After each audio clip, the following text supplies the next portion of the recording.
morning, good morning, good morning, good morning. Mabuhay madlang people. Ang content natin ngayon guys, paano mag tamang proseso ng pagdadangwil. Pakikita ko po sa inyo ang lusaw pag nag-start na po. Ito po ang welding rod na gagamitin, 7010 boiler, made in USA. Pakikita ko sa inyo guys ang lusaw ng downwheel.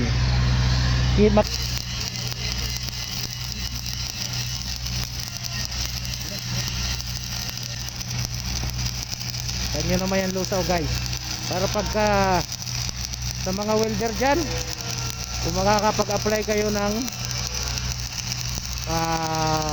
downwheel, ito tingnan nyo guys, kakaroon kayo ng ano dito, idea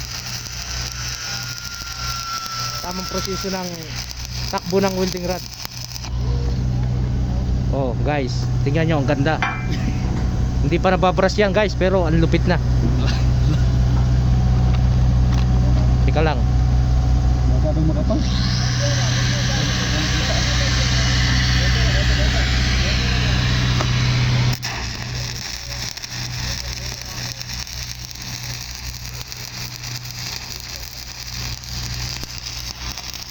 kita nyo guys,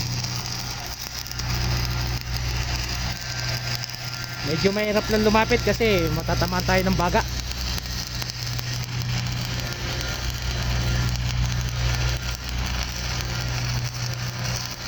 Yung mga all welders dyan, pag na-encuentro kayo ng mga hiring na downwheel ang kailangan na welder, ito guys, makakaroon kayo ng idea rito paano patakbuhin ang welding rod, paano ang tamang pag-wave at saka ang distansya guys.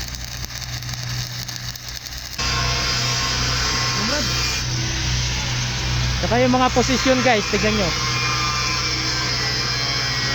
bago kayo titira, kailangan ang posisyon nyo ay naayon sa ano,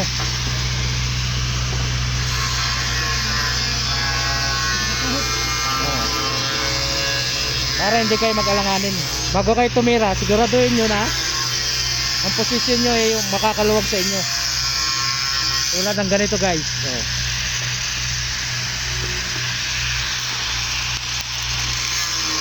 Yan, nagre-refresh lang kami kasi wala pa kami sa site, hindi pa dumarating yung bagong ID namin, kaya refresh muna kami.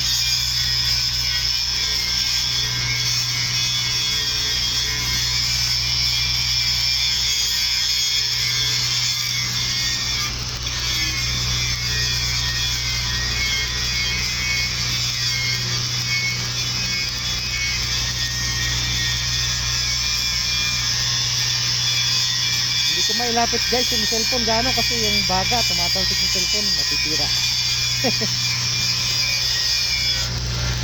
Pakikita ko na lang sa inyo yung ano, yung posisyon ng welder. Pagdating sa mga vertical, kailangan yung posisyon mo medyo naaayon din talaga sa ano.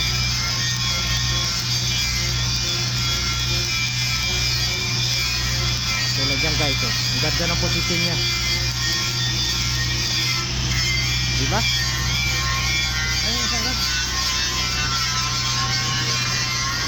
Hindi pa finish yan, pero tignan nyo naman. Ayan.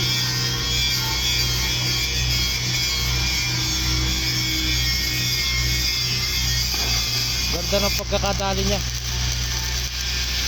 Kumbaga sa produkto, gawang ano to, gawang USA, hindi to China ha. Kasi ang ginagamit na welding rod namin galing US talaga to, mga boiler na 5 mili 7010. Yan guys, so, vertical na siya, pero yung posisyon niya halos walang kahirap-hirap. Refresh lang kami, refresh. Bali wala sa iyan.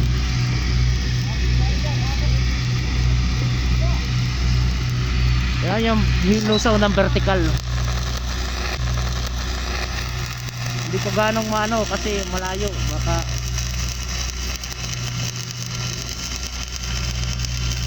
yan guys yung tamang ano ng ano lusaw sa vertical. O tignan nyo yung posisyon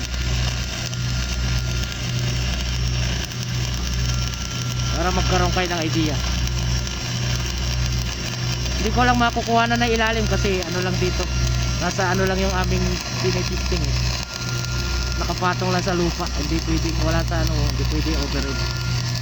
Kaya hanggang dyan lang yung ano namin, pa-refresh lang kami kasi wala pa kami waiting pa kami sa ID namin na bago. Okay guys, tignan nyo guys ang lupit.